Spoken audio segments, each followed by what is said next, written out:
बाजार में एक मंजर देखकर मुझे गाड़ी रोकना पड़ी। बहुत सारे लोग मिलकर एक आदमी को मार रहे थे। इसकी उम्र यही कोई 35 से 40 साल के दरमियान होगी। बेचारा मार खा खा कर बेहाल हो चुका था।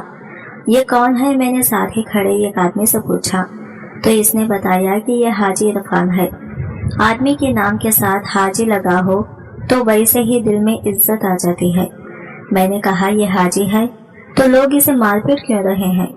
मेरी बात सुनकर वो आदमी गुस्से से बोला, साहब इसने हरकत ही ऐसी की है, इसे मारना पीटना नहीं, इसका तो कत्ल करना बनता है। क्या तुम ये कैसी बातें कर रहे हो? एक आदमी को कत्ल करने का हुक्म सादर करने वाले तुम कौन होते हो?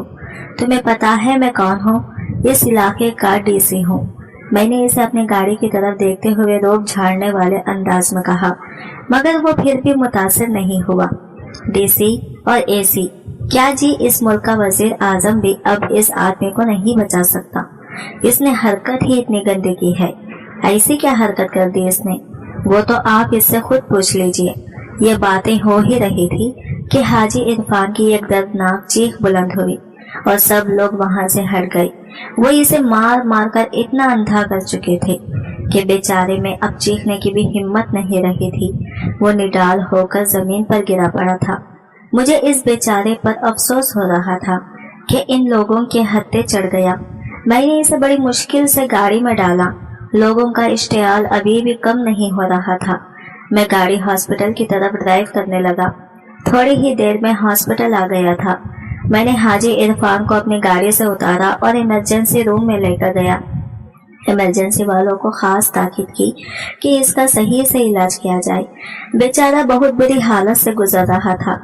इन लोगों ने इतनी भी सहमत नहीं की कि मार पीट कर इसे हॉस्पिटल में पहुंचा देते। खैर से मैंने इसे हॉस्पिटल में दाखिल तो करवा दिया, पर मुझे ना ही इसकी बीवी बच्चों का पता था, ना इसके घर वालों का, और ना ही इसके वारिसेन का।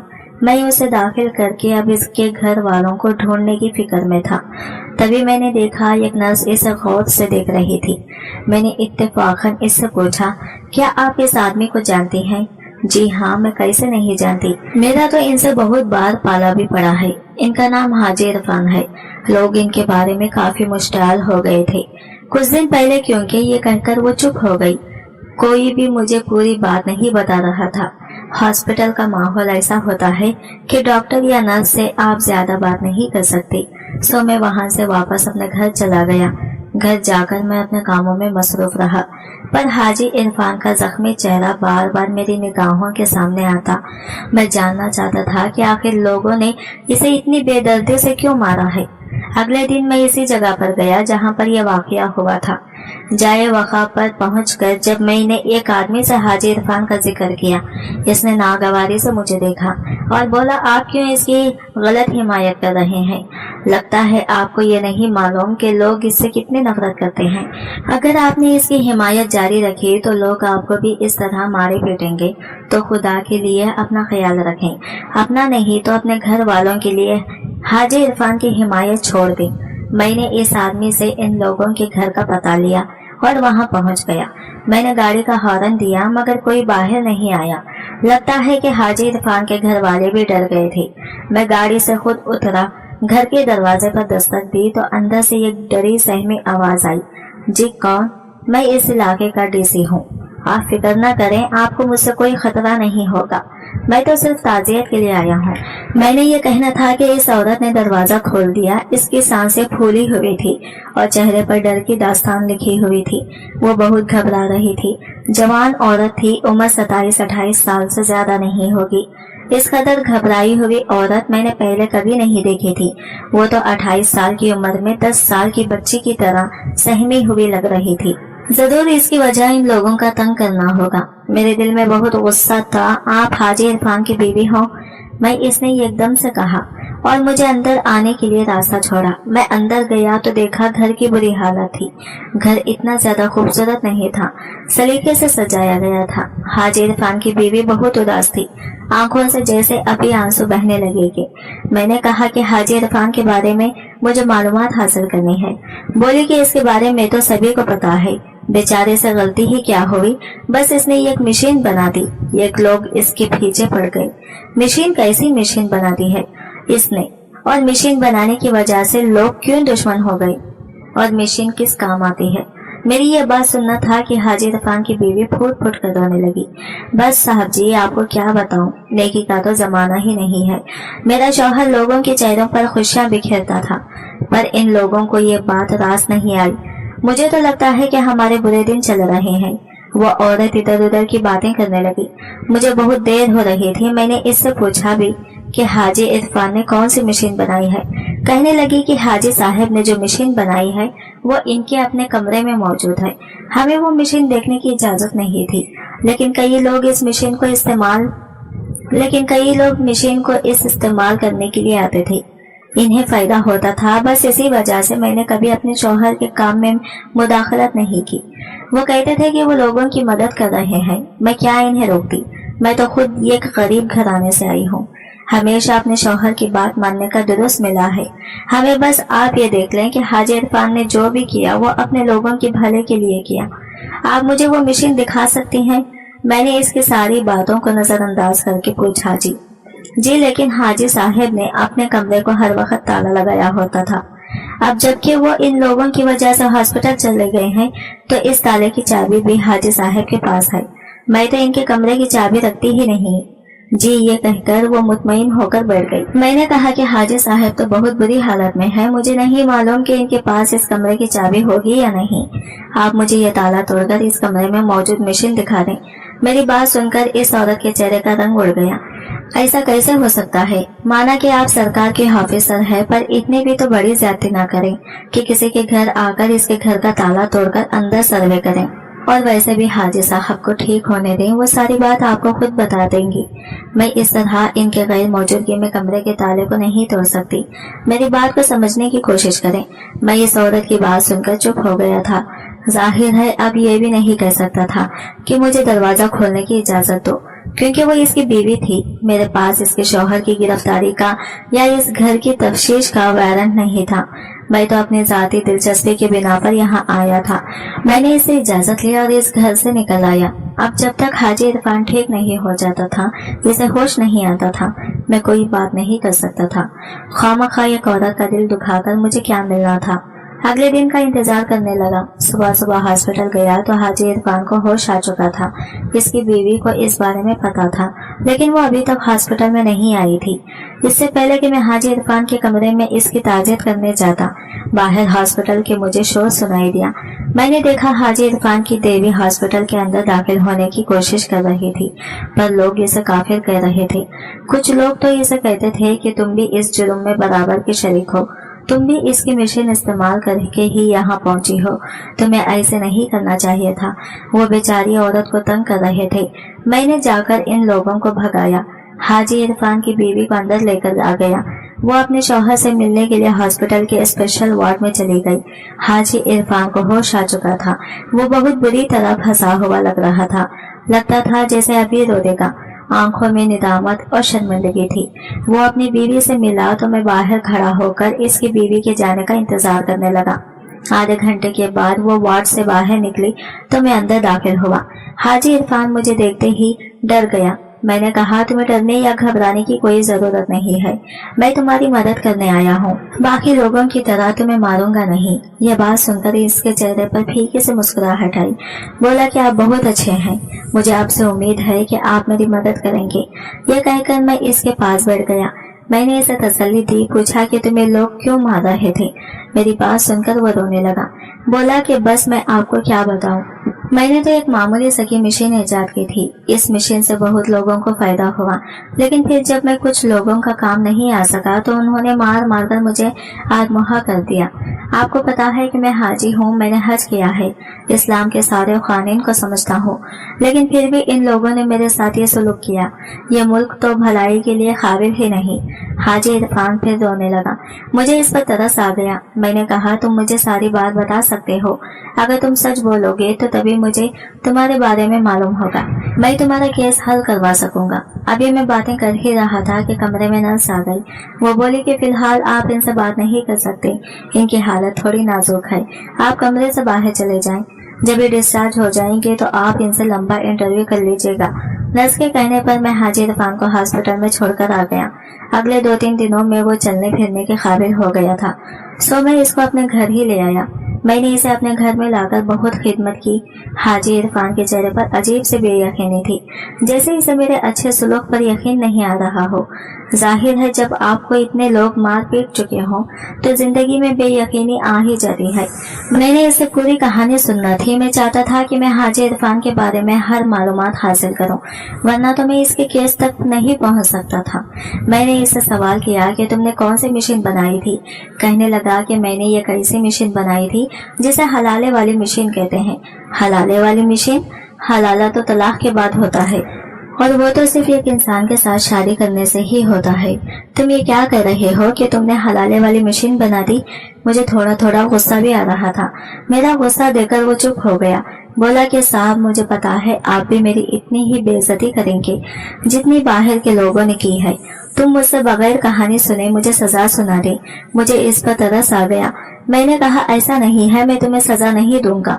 अगर तुम्हारे इस जुर्म की कोई सजा कानून में ना हुई तो मैं तुम्हें कैसे सजा दे सकता हूँ, क्योंकि इसकी कहानी मुझे ऐसी ही मालूम हो रही थी जिसका कानून तो क्या किसी ने गुमान भी नहीं किया था।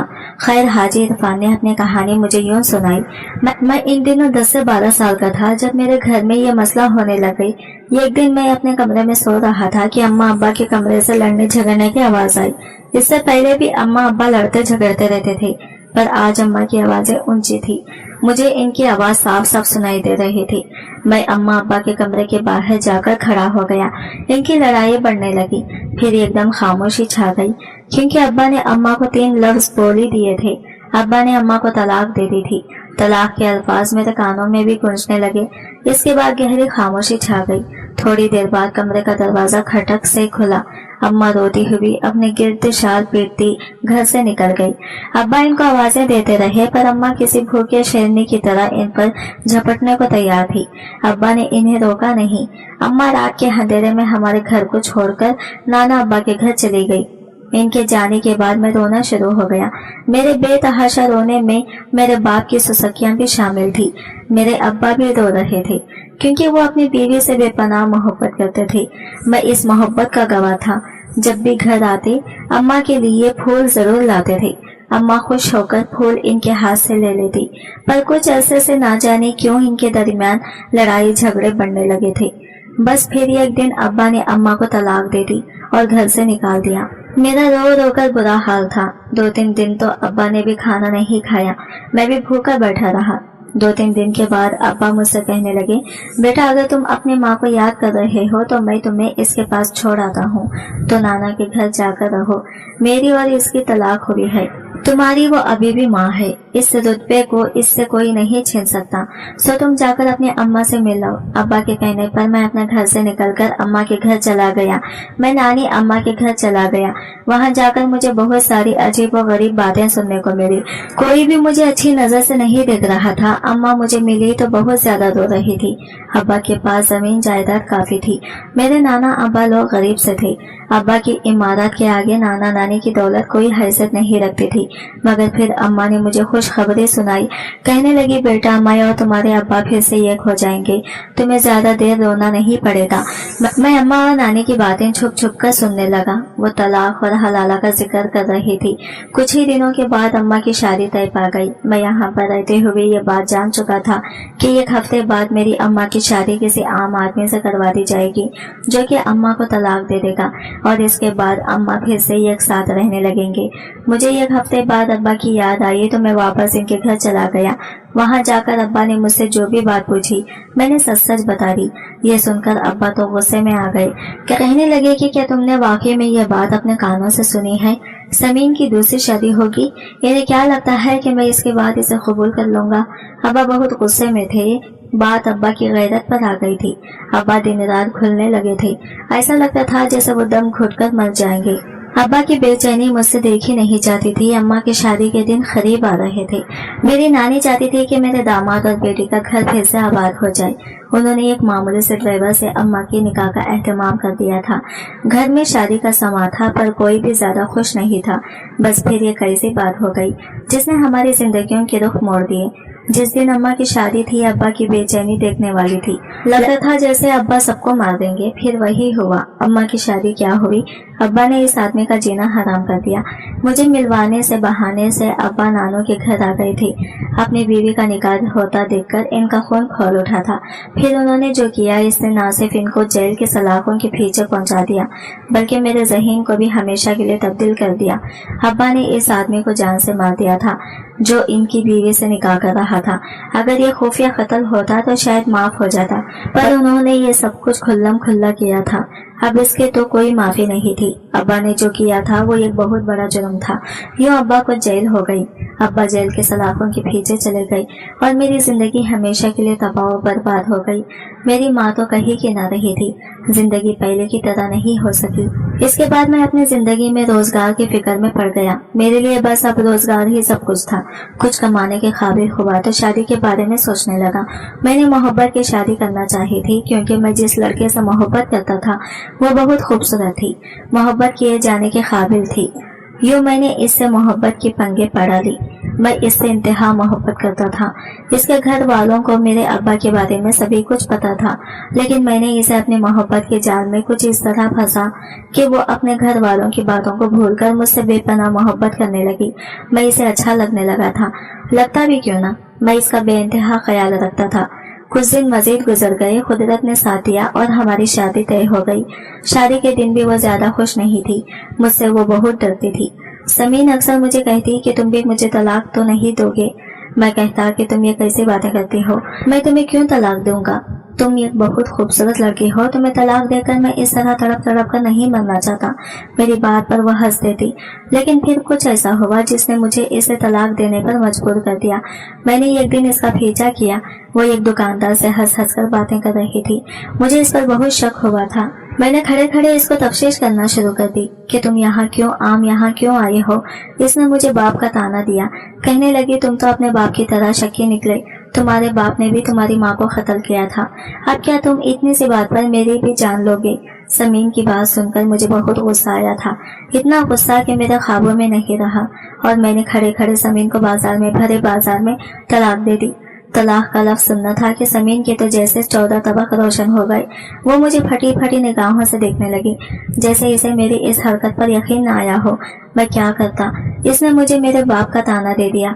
मैंने भी इसे तलाक दे दी, पर मैं इससे मोहब्बत की शादी कर चुका था। इसे तलाक देकर जिंदगी गुजारने का तस्वर भी मैंने कभी नहीं किया था। मुझसे जो भी हुआ था वो बस गलती में हुआ था। मैंने समीन को मनाने की बहुत कोशिश की। इसने मेरा हाथ झटक दिया, बोली कि तुमने अल्लाह की हद को पार किया है, अब मैं तेरे साथ नहीं रह सकती। तेरे जैसे इंसान के साथ जिंदगी गुजारना जहन्नम में रहने के मुतरादिफ है। मैं समीन की बातें सुनकर बहुत परेशान हुआ था। मैंने समीन के लिए बहुत कोशिशें की कि वो किसी तरह मान जाए, पर इसने ये बात अपने अम्मा अब्बा को बता दी।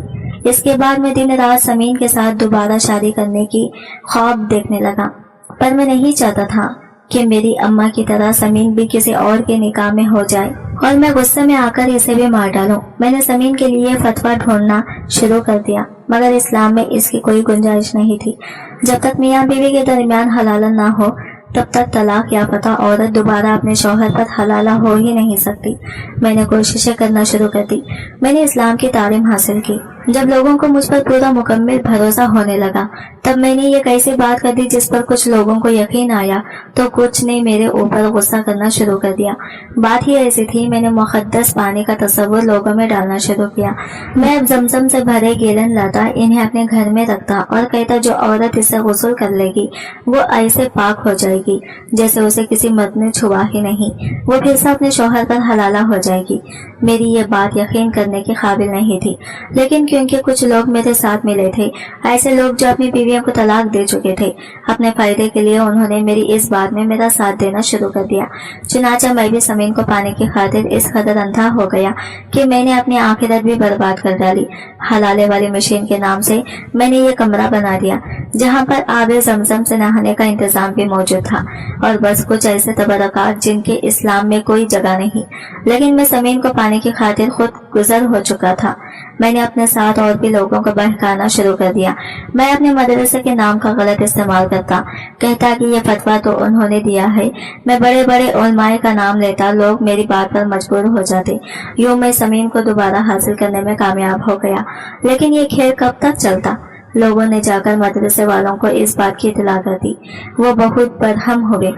मैं इनका चहीता तालिब इल्म था, मैंने वहां से तालीम हासिल की थी, लेकिन जो मैंने किया था वो नाकाबिले माफी जुर्म था। बस इसी वजह से लोगों को मुझ पर गुस्सा है। लोग मुझे जान से मारना चाहते हैं। डीसी साहब, आप मुझे बचा लें, मैं आपको सारी जिंदगी दुआएं दूंगा। मेरे घर में वो आदमी अभी भी पड़ा है। अब आप ही बताएं कि मैं इस शख्स को माफ करूं या फिर इसकी बीवी बच्चों की परवाह न करते हुए इसे कड़ी से कड़ी सजा दूं। आपके ख्याल में मुझे क्या करना चाहिए? आज की वीडियो कहानी आपको कैसे लगी कमेंट करके जरूर बताएगा, और वीडियो अच्छी लगी है तो लाइक शेयर जरूर कीजिएगा। हमारे चैनल को सब्सक्राइब करें फ्रेंड्स। मिलते हैं अगले वीडियो के साथ, तब तक के लिए बाय बाय, टेक केयर, अल्लाह हाफिज।